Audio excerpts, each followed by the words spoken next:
Hello and welcome back to Not Overthinking. Taimur, how are you doing today? I don't know. I've been feeling weird over the past few days. There's a nasty bug going around London. Is that? Yeah.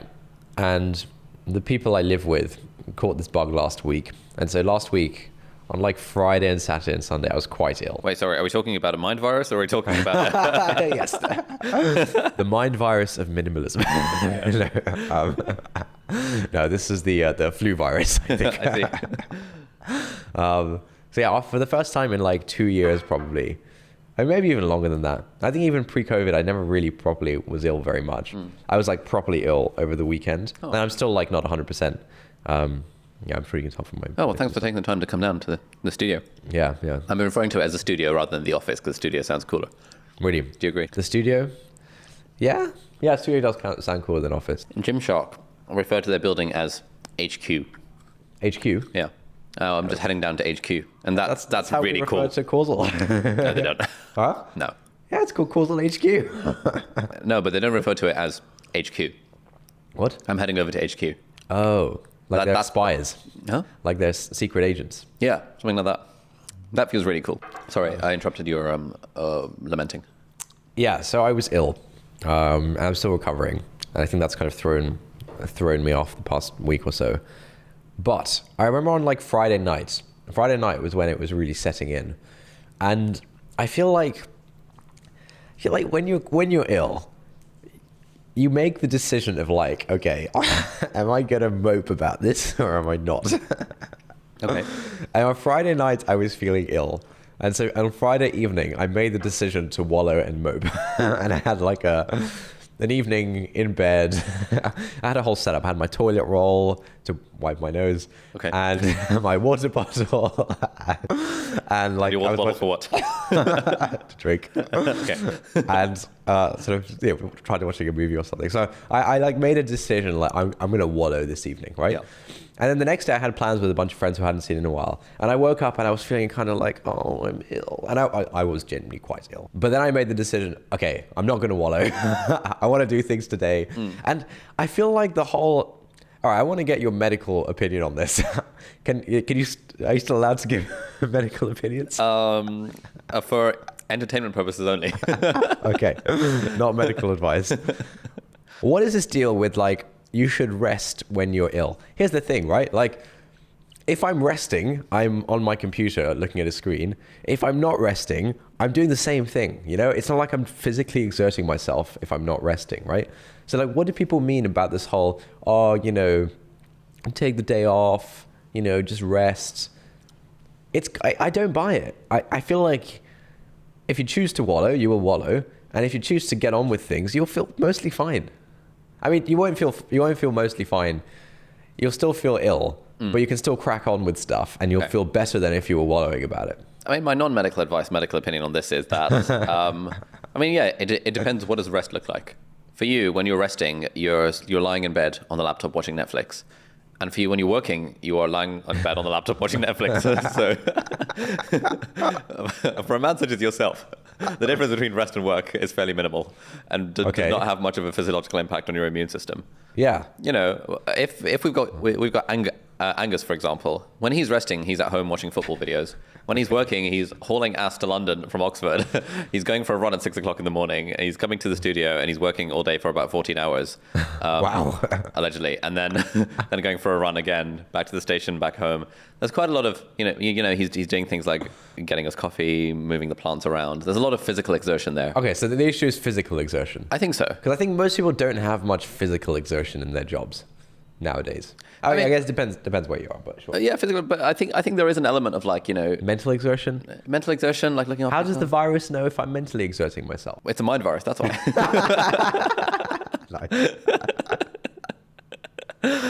No, but like for example, if you're in the middle of an intense chess game, for example, it takes a lot of concentration. Yeah.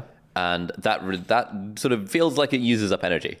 And if your energy is being used up on things other than that, i.e. fighting off an infection, theoretically, you might have less of a sort of cognitive, brain power to play with. Yeah. You get me? Less juice. Yeah. Like if you're super tired and sleep deprived and stuff, then there's less juice in the brain. Yeah, I agree. If you're super tired and sleep deprived, I can see how like getting more sleep might help. Yeah, so, being in a sort of having an infection where your body is in sort of fight mode against the infection and the inflammatory response is kicking in and energy is being used to fight the infection, is sort of the equivalent to, well, not the equivalent, sort of similar to not having enough juice because you're tired, I reckon. I feel like brain energy is different from body energy, isn't it? Like, I don't know. I guess it's all one system. I mean, there's big brain energy. Yeah, it's all one thing, man. See, you're pro rest, pro wallowing, and moping. I'm not pro moping. I'm Okay. pro enjoying the journey. And if enjoying the journey means moping once in a while, that's fine. But I wouldn't prescribe moping as a remedy. So if you're feeling ill, you'd prescribe still crack on with things and you'll feel better. Well, you're going to feel better by default because time is the thing that's ultimately going to heal your infection. And if you're exerting yourself to the point that your body doesn't have enough energy to fight off the infection, that's pretty unlikely to happen. Here's the other issue with the rest/moping approach. Yeah. It's that it's much more top of mind if you go down that route. Like on Friday evening, it was very top of mind while I was like resting that like, oh, I'm ill. Oh, Yeah. Whereas on Saturday when I was out and about, I was definitely quite ill, but I was out and about. You're not really thinking about it. You blow your nose every now and then. There's like physical things you have to do. Yeah, I don't But think you being feel out and about on Saturday would have had a physiological impact on your illness. But it makes you feel better because you're doing stuff. Yeah, so what I'm saying is that the prescription of rest, I think you'd probably just have a worse day than if you didn't rest. Yeah, maybe. You got it? That's my view. I think the other time where this comes into play, if you're walking outdoors and it starts to rain a little bit, then you'll think, oh no, it's raining. I'm getting wet. This is not good. Kind of vibe. Please keep continuing in that voice. But if you're cycling outdoors and it's raining, you just don't care, I care when it's raining when I'm cycling. Really? Yeah. Really? I don't want to get wet. I mean, sorry. Oh, I'm getting wet. Are you serious? Yeah. If you're like cycling to and from the gym or something, Yeah. you care about whether it being raining or not raining. Dude, there have been 1 or 2 occasions where I've skipped the gym because I don't want to cycle in the rain. Oh, wow. Okay. / Ubered it to the gym because I don't want to cycle it in the rain for 10 minutes. Bloody hell. Okay. Well, I think the cycling thing is well, for me at least, and I would guess other people as well. When you're cycling or like running or whatever, your head's in a different place and you choose to ignore and not care about the rain hitting you. But when you're walking, your head is not in that place, and you choose to like be concerned about the rain thing. Like if you never just like been out running or cycling or something, and it starts raining, and it just feels liberating to not to have to care about that. Like, oh, it's raining. Who cares? Yeah. If I'm wearing like a raincoat or something, and I'm like, got my helmet, got my raincoat. Yes, my jeans are getting a bit wet. I'm thinking, oh God, I'm going to get to work. I'm going to have a wet bum. So that's that's sort of what I'm thinking about. But if I was walking and I had to go through that for sort of 3 times as long, All right, fine. I'm not sure it's the equivalent of the rest situation. Well, I think it's equivalent in the sense that like you can choose to mope, you can choose to like mope about it, or you can just crack on. And I think just cracking on and like ignoring it, Yeah. It does actually make the problem go away. Yeah, I often kind of jokingly say that being sleep deprived is just placebo. It's all in your head. Yeah, genuinely. In that, and I had a phase at uni where I would go to bed, but I would not let myself look at the time that I was going to sleep, because I knew that if I woke up thinking, oh, I've only had 5 hours of sleep or 6 hours of sleep, it would ruin my day. And if I didn't know I've only had 6 hours of sleep, then I possibly wouldn't be able to tell the difference between me waking up after 6, 7 hours or 8 hours of sleep. And therefore, what's the point of knowing that? So I had this thing for a while where I would do that and just not know. Yeah. Some of my friends who do like sleep tracking and stuff, they've found similar things where they feel like it's actually just a net negative, because if I wake up feeling fine and then I see that I only got 6 hours, then I'm like, oh no, I'm sleep deprived. Yeah.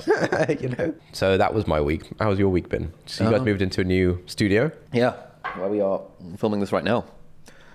We got a plant, got that tree in the background from some online retailer. Nice. That is a fake tree that I got from downstairs because I asked one of the people in the building, we need a plant in the background for your angle. We stole this one from downstairs as well. And we're in the process of kitting out the studio so that it can look absolutely sick. So we've got the interior designers of this place drawing up plans for turning this wall into something sick looking. Probably going to have half of the studio being like the office setup. Oh my God, is that a bee? Is that a wasp? How did a wasp get in here? That's because we've got the doors open. We've got half the office as like office setup, and then the other half is studio setup. We're thinking of getting like a sort of curtain going across that we can use as like a soundproofing device, as a divider for when we're filming. But it's quite nice because there's sort of natural light coming in both sides. Yeah, there's a lot of light. That's good vibes. And the light is like, it's a bit hard to control if we're doing the videos, but I think overall I would rather have a video where the light levels change than have to film in a dark room. Yeah. Because filming in a dark room is just super grim. Whereas, filming in here is kind of pleasant. Yeah, it feels very bright and airy. That's the one. That's the vibe we're going for. We're going for like white, greenery from the plants, and maybe like a splash of like pastel colors, maybe blue. Because I think a lot of YouTuber studios are, at least in the sort of tech productivity world, are quite like dark mode. Whereas I would very much want to go light mode, light, airy. So it's been cool. Been in the studio for a week now. And 2 weeks now. Wait, what day is it? Yeah. We moved in on October the 1st. It's good. So you commute to the studio in the morning and then you go back home in the evening? Yes. Yeah, the studio is a 10-minute cycle, Boris bike from my place. And what I try and do is arrange a personal trainer session in the morning, because the gym is a 10-minute walk from the studio. So it's like cycle to the gym, do my PT session / do a token workout, and then walk to here. Grab a little, protein shake from the gym vending machine on the way home. Maybe go on the way here, grab a Huel. Yeah. And it's a good setup. That's been the studio thing. Other exciting news. What else has happened that's cool? I went to a YouTuber summit, conference-y type 2-day thing over like last week. That was pretty sick. Oh yeah. Made some new friends, hung out with some old friends, talked about YouTube. Do you enjoy talking about YouTube a lot? Yes. I love it. I love that shit. Does it feel like it would ever get boring talking about YouTube? Like, it's not really talking about YouTube. Like, that's like, I don't know. I feel it's sort of like talking about startups, in that there's like an endless amount of content to talk about with startups, especially when people have their own lived experiences of them. And everyone has... Yeah, I guess hearing people's stories is always interesting. Yeah. And, sharing struggles and challenges and things. And it's nice doing it with other YouTubers who are also of a kind of similar size / have experience in doing YouTube as a kind of big deal type thing, where the experience is slightly different than when you're just starting out as a YouTuber. So it's just cool hanging out with peers, exchanging ideas. Do you feel like your peer group is becoming more YouTuber people? Yeah, most of the people I would chat to about like what's going on in the business and stuff are other YouTuber type people. Yeah, sure. I talk to my medic friends about it. I mean, I do sometimes talk to my medic friends about it as well, because they're just generally cool people and can act as a sounding board for stuff. But certainly the more I've been away from medicine, the less I kind of fit into. We had some friends over this week who were all doctors. Once you get a critical mass of doctors together in a place, all the chat is about medicine, and usually the chat isn't about like, at least in my experience, it's not about like, oh, there was a super inspiring patient I saw and that kind of thing. It's more about, oh my God, it was an absolute shit show when this thing happened in the hospital and this poor patient ended up dying because of XYZ, and it was just so bad, like we were so understaffed. And basically it's sort of the sharing of traumatic horror stories that if the general public were to catch wind that this is what happens in basically every hospital in the country, it would be an outrage. For example, if you talk about it on podcasts. Well, right. Yeah. And so I realized that the thing I missed about medicine was the stories that you get from it. So I think it's kind of like being a teacher. There's a lot of war stories that you get when you're a teacher. A lot of war stories you get when you're a medic. Yeah. And in a way, sort of the two hospitals in which I was working for my 2 years were actually pretty solid. So I didn't have that many kind of stories of incompetence. Yeah. Whereas, and I kind of feel that, I sort of wish I'd been in a less good hospital, where it's like every day there's like 5 stories to choose from. Of absolutely hilarious stuff going on that you just wouldn't expect. Yeah, I've always kind of felt that I think teachers have it really good on this front, where even if it's not like horror stories going on, there's just like interesting / funny stuff that happens every single day, and it seems like every day is quite different. Whereas I think if you're a knowledge worker and you sit at a desk on a computer all day, Yeah. you know, at the end of the day, like You're sitting at a desk on a computer. yeah, well, if you think about, okay, like, you know, if someone else, how was work? You know, you're not gonna have anything interesting to say for the most part. Yeah, I was like, oh man, oh my calendar, oh Zoom call, sales meetings. Yeah, like, yeah, I am quite jealous of jobs like being a teacher or being a doctor, where I think it's because you're interacting with a different set of people every day, whereas in like more of an office setting, it's the same set of people that you're seeing every day. There's no like, you know, general public coming in and out. Yeah, I guess being sort of in sales or working in a store where you do get like the whole gamut of the population coming in. Yeah, yeah. To be like, oh, this really funny thing happened. We had someone come into the store the other day, and they said, Right, yeah. yeah, Yeah, just like stories like that. I feel like I don't have too many, you know, stories that come up that I can share. You know, if like friends or Mimi asks, oh, how was work? Yeah, it was fine. Like, there's nothing else to say. yeah. Once a week, I could say, oh yeah, we played virtual mini golf. Kind of vibes. So last week, was it, we talked about your calendar woes. We did, yeah. How has your calendar woeing been? Yeah, so this week I've blocked out 8 to 10 a.m. I think on one day it was good. Here's the thing. All right, let me explain to you why it wasn't as good as I'd hoped. So there was last night, one of our team members went back to India after staying with us for a few weeks. And so we had like a goodbye dinner and stuff. And so we were up quite late. And so I ended up sleeping quite late last night. And so this morning's 8 to 10 a.m. personal time was taken up just sleeping. Okay. So that wasn't great. There was one day where the 8 to 10 slot, there were like maybe 2 days this week out of the 4 so far, where the 8 to 10 a.m. slot was not jeopardized. But basically, I think I talked about this before, my morning poo, it messes everything up. You wake up at 8, you think... Are you doing it in the bathroom? Or? Yeah, it sometimes just takes a while. Okay. And then it's like freaking 8:40, 8:50. Yep. And then you're like done with the bathroom and you can really start the day. Sorry, your morning poo takes 50 minutes. I mean, not 50 minutes. Okay, so look, I might get out of bed slightly late. I might get out of bed at like 8:15, right? I've got the solution. Got the solution. The solution is to delay the bathroom. Not do the morning poo. Yeah, genuinely. Ooh. So for me... Medical advice? Or? Yes. Yeah, no, this is genuine medical advice. So for me, usually I wake up, first thing I do is have a shower, right? Okay. But then it's like, well, I'm in the bathroom. I might as well sit on the toilet and doing a wee. And while I'm here, I might as well do a poo. While I'm here, I might as well scroll Twitter a bit. Oh, scrolling Twitter about probably let's read what was I reading on Kindle? Who, the A method of hiring. Oh, interesting. Highlight. Should probably wipe now. And then it's like, okay, I kind of need to have a shower now, but the bathroom's a bit stinky. I haven't got my Febreze, so let's like air it out 5 minutes or so, just chill on my phone, wait for the smell to go, just go have a shower. Before you know, the day's over. Yeah. And it's all because I went into the bathroom first thing in the morning. Right, yeah. The solution is to get up, go into the living room, make a coffee, sit with my laptop and do some journaling / writing stuff, plan out my day. Maybe do some emails if I get emails. I don't really do emails, but just do some use that kind of morning creative juices to do some writing. And then by the time I finish my coffee also makes you do a poo. So then there's a very natural gap where it's like, okay, now it's time for the bathroom and the shower and stuff. Yeah. And so I can get a solid half an hour to an hour of work. Yeah. / journaling / writing done in the morning. Yeah. Provided I don't enter the bathroom. So it's game over once. Try that. Try that from next week. Okay, not entering the bathroom. Yeah, I think that would be good. But yeah, the slot is there. I think it's just about sleeping on time. This is the thing, right? I've been thinking about the sleeping on time thing. So I moved into my new place like 3 days ago or so, and sort of moved in at like 9 p.m. after a solid day of sitting on the computer doing what looks like work.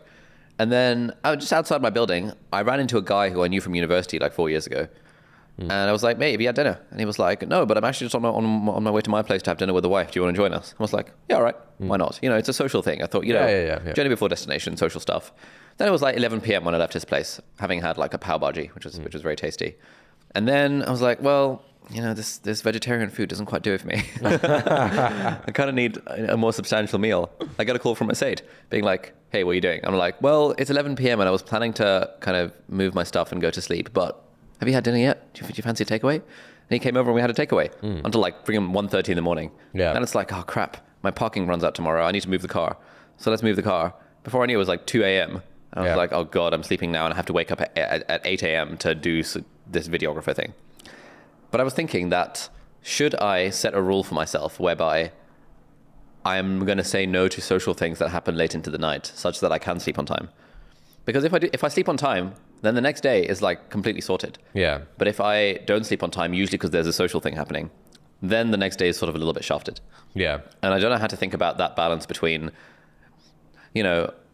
when you're on your deathbed, will you regret the times that you went to sleep on time, or will you regret like not socializing with your friends a bit more? That sort of stuff is a little bit in my mind. Yeah, I think it's definitely good to make room for impromptu social things, because I think those often tend to be quite good.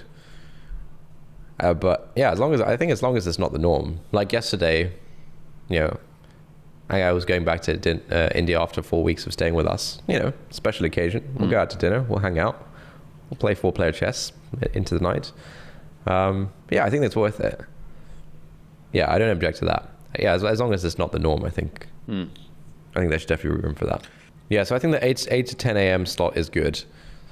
Yeah, I'll try the bathroom thing. I had a great breakfast with a chap yesterday. Really cool chap, actually. His name is Sriram Krishnan. Oh, yeah? Do you know? I think this is a VC chap. Yeah, VC chap. Yeah. He's one of the 15 general partners at A16Z. And he was in London for a few days. And a mutual friend introed us. And it was great. It was a super sick guy. And it was an interesting conversation in that he was speaking really fast and he was like really switched on. I felt like I had to be fully present really? Even keep up with the pace at which the conversation was going. What were you talking about at such a high pace? Oh, just, I don't know, stuff. He was telling me a little bit about his background. We were talking about like the creator economy. We were talking about angel investing. It was also about, I guess he's a VC, so his job is to have just lots of meetings with people. But he was like really nice, friendly, personable, seemed to know a lot about me, had clearly seen a lot of the videos and was referencing things from the videos. So I was like, that's nice. very flattering. Yeah. And I was wondering, like, is this what a good VC does for like startup founders? Am I being played? Yeah. No, but he was super nice, and he was giving me a lot of advice around angel investing in particular. Yeah. And any good nuggets? Yeah, so I think previously I'd been thinking of angel investing in terms of like the unit economics of it. Like, okay, if I invest X amount into this startup, and then I'm hoping if I make enough bets, then over time, I don't know, this thing will make money. And what he was saying, which was interesting, is that don't view angel investing as a way of making money. See it as a way of kind of increasing your optionality and opportunity for things later on in life.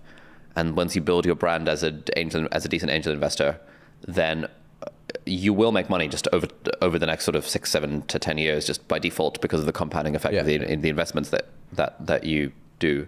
But more importantly, his vibe was that there's a large amount of non-economic value in being an investor. Yeah. And you actually don't need to put that much money into it. Yeah. And he said the difference between being on a cap table and not being on a cap table is absolutely huge. Whereas the difference between 5K, 10K, whatever angel checks is minimal. Important, yeah. And so that was interesting. Like I was thinking afterwards that this could be a potentially life-changing conversation if I do decide to take angel investing more seriously. And it was, I found the parallel, I was drawing a parallel between sort of what he seemed to be saying about angel investing and kind of being a YouTuber, in that when you're a beginner YouTuber, well, I suppose like the sort of basic way of viewing a YouTube channel is I make a video, I get X amount in terms of AdSense money, I get X amount in terms of the brand sponsorship. Great, let's make another video. Yeah. Whereas the way that the pro YouTubers view YouTube is like, it's not really about the unit economics of a single video. It is actually more about the very long-term play of like, I'm going to be making videos for the next like 5 years. Yeah. Over time, that's going to compound to have economic and non-economic benefit for me.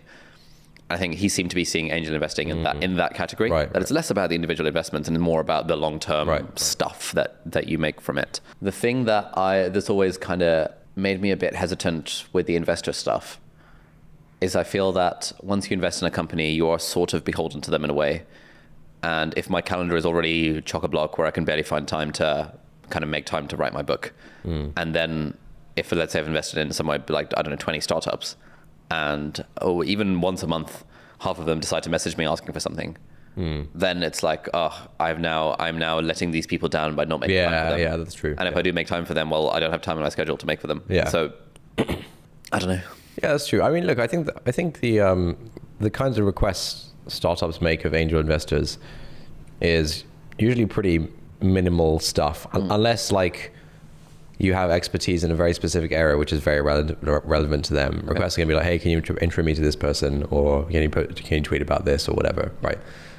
So I don't think it's that time consuming. But I think a couple of years ago, Tiago had a really good tweet about what angel investing actually is nowadays, and he said that it's there's something about how it's not really a business transaction so much as kind of like in the olden days, you know, two families would like marry their kids off to have like a sort of a formal sort of bond, or you know, it's kind of like that, where you're sort of marrying into a network or a family kind of thing, rather than having like a business transaction. Okay. And like, I think the analogy is good because, you know, in the olden days, two families that want to like, you know, join together, you know, there is monetary and non-monetary value that will come from that, but it's just a way of like formalizing a relationship with another person. Sort of like a coach mentor, coach relationship. It's a bit more transactional, but yeah, bit much to say that I'm a coach to my angel investment. So I think that's a little distasteful, but yeah, something like that. So it was a good breakfast. It was a good breakfast. Yeah. The other thing we talked about, and I think we talked about you and I talked about this time last year. My kind of toying with the idea of applying to the Harvard MBA. Oh yeah, did you ask him about this? That old chestnut, yeah. Oh god, yeah. What did he say? His thesis on this was like, he was like, that's interesting. Why? And I was like, well, because it could be fun, and you know, it'll be good. It'll be good content for the channel, and it's an excuse to be in America for 2 years, and maybe, I don't know, maybe I'll meet some cool people. His thing was like, okay, broadly, there are two main reasons why people do an MBA. Number one is the social signaling, and number two is the network. And he said, social signaling, for me, he was like, well, given that you've already got the sort of Cambridge medicine pedigree, you don't need another badge of social signaling necessarily. He said on the networking side, yeah, maybe you could meet some cool people, but you could also just go to America and meet cool people anyway. Yeah. And he said on the content front that, yeah, he was like, yeah, I get that you need to sort of refill the well and kind of live an experience, which then you can document on the YouTube channel and stuff. But doing an MBA in America sort of feels like, I don't know, it just sort of feels like more of the same. Yeah. Whereas you could probably have, he said, I could probably have a more interesting experience if I wasn't tied to turning up to lectures and doing essays. Is that what he said? Wow. What did you think of that? Yeah, I think it makes a lot of sense, actually. Yeah, you really got me thinking about that one. I don't know. I feel like, let's say I can do whatever I want with my life, basically. Yeah. But I don't have a model of what a lot of these different options look like. For example, I don't know, I could travel the world for a year or two. Mm-hmm. I could be a backpacker. I could live on a boat. I could, like, you know, there's like literally the world is one's oyster at a certain level of freedom. But the only real models of what of life that I have are, being at uni was fun. Okay. And given that being at uni was really fun, and I met cool people and made loads of friends, and it was great for, you know, I learned some stuff and it was great for content. I was like, oh, great. Given that I have all these options open to me, let's go back to uni in a slightly different format, because it's probably going to be fun. I'll probably make new friends, and it'll just be a kind of interesting experience. And therefore, the whole apply to MBA programs or master's programs in a place like America or even elsewhere feels like it's enough of the same thing that I know I'll probably enjoy it, but it's sufficiently different in that it's not the UK, that it'll be a different kind of experience. Okay, why are you making a weird face? It's just so stupid, man. This is just like the dumbest thing I ever heard. Like, Right. So how do you buy this when you said, yeah, do you buy this yourself? Like, what are you thinking about this? No, I'm not saying I'm buying. I'm trying to. All right. Okay. I'm trying to understand why I'm so attracted to this idea. Lots of things are fun, and Yes. you can meet cool people. All right. That's not the bar. There are loads of things that could do that. I think you need to. I think it's worth thinking a little bit outside of what's fun. But even in your own terms, you probably want to be maximizing, having fun and meeting cool people. And it just seems like this is obviously not the way to do that. Like, why would this be the way to do that? Like 2 years in this obscure structured environment where you have commitments that you don't care about, just in order to have this sort of backdrop to, I don't know, meet people. You seem to be meeting people without that, aren't you? Do you feel like surely, you're meeting more cool people per month now than you were at university. And if you were limiting yourself to being at a university and meeting cool people at a university, you would meet fewer cool people per month. I agree with all of these things. Yeah. But you're asking it, why do I still feel this like sort of intrinsic draw to like... No, I know why I feel the intrinsic draw. It's because it is... That's the only thing you've ever had. It's the only thing I've ever had, basically. Okay, right. But then if we ignored that side of it, then it feels like way too much a blank canvas where it's like, when you have, it's like the paradox of choice, when you have all these options of things that you could potentially do. And I don't know what I would be doing. I mean, I'm probably going to be in London for the next year. We've got the studio for a year. I've got the flat for a year. It feels like it would make sense for London to be the home base for the next 12 months. Aren't you supposed to be writing a book?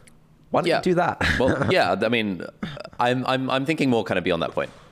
Okay. So theoretically, the book will be written in the next sort of 9 months or so. Okay. So that'll be taking up the bulk of my time, and I want to, I don't know, go to Bali for like a week to do a little writing retreat. Those little bits and bobs here and there are basically where London is the home base for the next 12 months. Okay. But then beyond that point, I'm like, well, if I do want to do something like, I don't know, apply to Harvard, then that's a decision that needs to be made like right now rather than in 12 months' time. Yeah, it feels like it's something that passes the time, man. It's like the lowest common denominator, like activity, which is, I need something to pass the time. Yeah, so how the hell do I figure out what to do? I need something to pass the time. It's less, okay, I need something to pass the time. I need something that is a sufficiently interesting experience to document the journey of. I think almost anything that you do outside of a structured university degree would be more interesting to document than documenting the life during a structured university degree. Really? I just cannot fathom why you think that would be so interesting. I don't know, study with me videos. I just want to go to the library and film 6-hour-long time lapses. Yeah. I enjoyed the simple pleasures in life. Oh my goodness. So do you agree that this is a stupid idea? Do you agree that this is not the right option? It's just about what do I do instead? I don't know what the other alternatives are. Why can't the alternative be you bang out your book over the next 9 months and see what you want to do? Okay. The one options for the things that I might want to do is go back to university. Okay. That's a decision that needs to be made at a sort of 12 months ahead of time as opposed to let me tell you. Okay. Let me tell you a decision that needs to be made 3 years ahead of time. This will pass the time. Do you know the knowledge? No. The knowledge is a test that London black cab drivers have to do. It takes 3 years. If you want to pass the time, if you need to make that decision today, if you want a shot of doing that in 3 years, you better get started, mate. Do you see what I mean? Do you see my point? And your journey to do the knowledge and become a black cab driver would be far more interesting content than like going to a university again. Would it? I don't think it would. Sorry? I don't think it would. I'm pretty sure it would. I mean, you definitely have to like traipse around London quite a lot. Okay, my point is, like, there are loads of things that will pass the time. Some of them even require more years than just one in advance. That's what you care about. Yeah. I feel like I need some sort of slightly medium-term plan. Dude, you make YouTube videos. Isn't that what you do? Doesn't that take up your time? Yeah, that's what I do for now. Okay. But People, I'm thinking 12 months from now. 12 months from now, don't want to be making YouTube. No, I do want to be making YouTube videos, Okay, but I'm thinking like about what? You know, when I think about the YouTube channel, it's not like what video I'm going to make this week. Is how will I continue to stay relevant for the next 5 years? Okay, yeah. And so, kind of, book is one way of doing it. Podcast is another way of doing it. Like, you know, branching out into content areas A, B, and C is another way of doing it. But another way of doing it is where I am consciously living a sort of life, an interesting sort of life that I want to be living that is sort of amenable to being documented. And if I imagine, for example, doing a master's in America or in another country, that feels like the sort of life I'd want to be living. Anything can be documented. Yeah. All right. What do you all right, David Dobrik, for example, documents the hell out of his life, right? What does he do all day? Who knows? He's just hanging out. Until very recently, he could not even leave the country. Oh. For the first time in his life, a few months. I went to Slovakia or something. He went to his home country of Slovakia. He was in Greece recently. He'd literally been bound to USA. It doesn't seem like there's any structure around his life. There's still plenty to document. And in terms of interestingness, it's definitely some of the most interesting content on YouTube because so many people really like it. And he's not doing anything in particular. He's just hanging out. Like anything can be turned into content. I don't think you need this like, you know, structured program. Okay. I feel like there's something deeper to this Harvard MBA business. All right, tell me. What is it? It's just like so bizarre. Okay. Yeah, I feel like maybe you're just, you know, caught up in a prestige trap, and you maybe you do actually just care about having prestigious badges. I don't think that's it. I think it's like, again, like I sort of built my platform off of the prestige badges. Okay. And now that I'm not leaning into those particular prestige badges particularly heavily, I feel like, okay, cool. In terms of unfair advantages and in terms of competitive advantages in this sort of space, one thing that I can do reasonably well is garner more prestige badges. Dude, okay, the reason I think the prestige thing is stupid at this point is because if you have 2 million YouTube subscribers, that will eclipse all these other prestige. Like, none of the other stuff is relevant in terms of prestige. Like, do you really think having a Harvard MBA is relevant in terms of prestige if you already have too many? It would be if, like, yeah, like the prestige scales are just, I think, very different here, you know? Like, do you think that is a useful prestige badge? Once you already have like the credibility of having lots of YouTube subscribers? Potentially, because... To whom? Okay, so potentially if we wanted to make courses further down the line about things like entrepreneurship and business, then the prestige badge of, well, you know, I have done an MBA and here is the stuff that you can learn about business to apply to your creator life. As an example, is a reason why that could be a useful badge. No, it's not. Okay.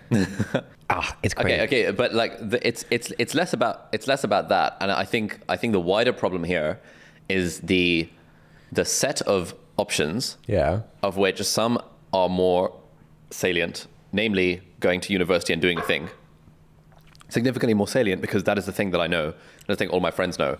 And the other options for what feasibly I could be doing in that time instead feel very like, well, I don't know. That's the ultimate issue here. Why do you need like a tangible thing to be doing a year from now? A year from now, lots is going to have changed. Like, why do you think you need to be making a plan a year from now? I don't need to be making concrete plans, but certainly I feel like it's useful to have a destination. Like, you know, the journey is more important than the destination, but it's useful to have some sort of destination in mind, such that you can set off on the journey and enjoy the journey along the way. I think the destination here is making YouTube videos. The destination is not like, you know, going to a university or whatever. The destination is... Okay, yeah. How about this? Why not go to like a completely different country? Like, yeah, if you were telling me, you know, I want to go to, you know, the University of Tokyo and do a degree or something, you know, experience a new culture, live a new life, see what else life could be about. Yes. I'd get that. I'd be like, okay, you know, you want to go to a new country, University gives you a community, it gives you sort of people you can interact with. I understand that. But you're saying, I want to go across the pond to America to do the same thing. Like, I don't get it. I mean, honestly, okay. Can you not get why it feels like it would be fun? Yes, I understand why it feels like it will be fun. Okay, like that's the main reason. I don't understand why you think it might even be close to the most fun thing you could be doing with 2 years of your life. And $200,000 or however much it costs to an MBA. Because I'm a nerd and I like I enjoyed the reason I feel that's fun is because I feel like university was like peak fun time of my life, in terms of like in terms of measure, right? There are things like going on holiday or like hanging out in the water park in Bali with friends that are like very high fun in terms of magnitude, but university as a whole was a very high measure fun. And so I'm like, great, given that what I know about myself is that I really enjoyed university as a sort of high measure fun. A lot of my friends didn't. They're the sort of people that'd be like, what's your idea of fun? Probably not going back to university for 2 years. Given that was my idea of fun, I'm like, great. Okay. The other thing that just seems really obvious to me is that, yes, you enjoyed university from ages 18 to 24 or whatever. I think it would seem obvious to most people that like, oh yeah, just because I had a fun experience at university when I was 18 to 24, that doesn't mean that I want to have that kind of fun again. That doesn't mean like that'll be fun again.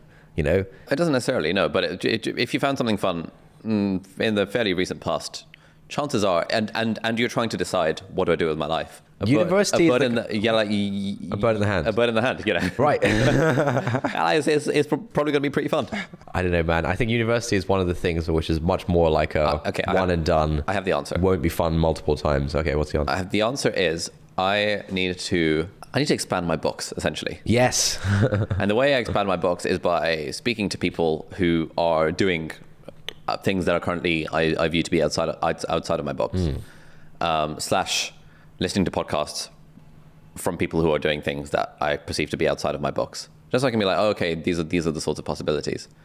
And I found that when I had a phase of listening to Rolf Potts's podcast, which is all about like long-term travel. Okay. And where he would be speaking to these people who've like traveled the world for 5 years with just a backpack. Yeah.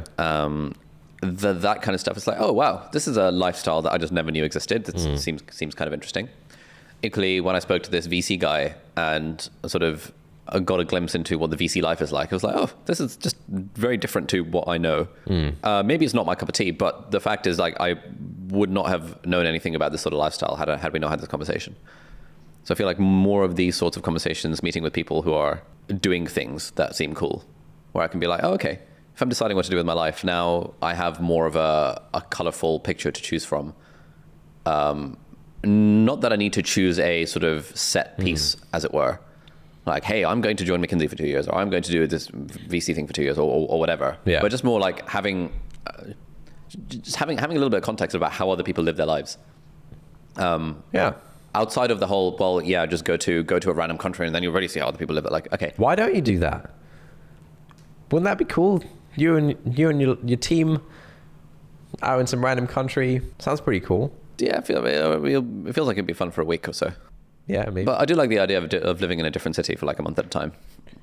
But it's just an idea, given that I've never really tried it. But you agree this Harvard MBA thing is stupid? Like, come on. Like, it is. Okay. I don't think it's stupid. I think it's tunnel vision-y. I think it just comes back to that question of like, what do I think I would enjoy doing? And chances are I would enjoy doing most things. But, for example, like, if I enjoyed writing a book, chances are I would enjoy writing another book. And therefore, when thinking about what to do with my life... That's just not how it works. Okay, it kind of is. I think university is one of the few places where that's probably not how it works, right? Why... You're learning interesting things. You're hanging out with people who are learning interesting things. There's a very social environment. You've got the community built in. There's lots of clubs and societies to choose from. And you have sufficient spare time on the weekends and in the evenings. And basically, you can Skype lectures if you want to do something more interesting with your time. That seems like a pretty solid setup for having fun. You could do all that stuff without university, just living in a city.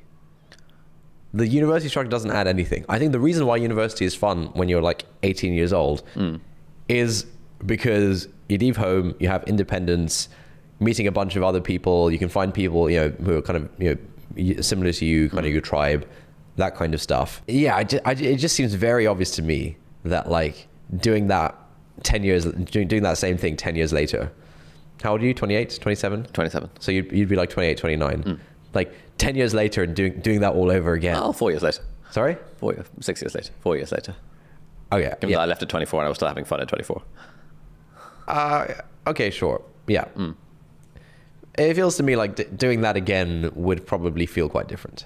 Okay. I think most people would agree with that. Like, I really don't feel like it needs to be explained why that would be different. Oh, I agree it would be different. I think, like, I'm not disagreeing with the things that you're saying. Okay. What I'm saying is university is not like a sort of immediately dismissible option as like, this is clearly a stupid idea. No. It's like, no, this is a potentially fun thing, which ticks a lot of the boxes for the stuff that makes things fun. Yes, there are other options, but if you don't know what those other options are, and you don't really have a sense of kind of other people who are doing that sort of thing. I don't think that, okay, I think you have the next year of your life set out where you're meant to be writing this book and cranking out some YouTube videos. Yeah. I don't see why you need to be thinking further ahead than that. I mean, if you think about like how much your life has changed in the past 1 year or the past 2 years, like a year from now, post book, things are probably going to be quite different. And even if you decide now that like, oh yeah, Harvard MBA is the way to go, I can almost guarantee a year from now, things will be sufficiently different where you think like, man, I'm definitely not doing that. Yeah, maybe. You know, okay, I actually have a hard stop. I have to go. But yeah, we should. I'll be curious to see if your thinking develops any more on this front, because this is just the most bizarre thing I've ever heard in my life. All right. Oh, man. Well, that's the episode. Thanks everyone for listening, and we'll see you next week. Bye.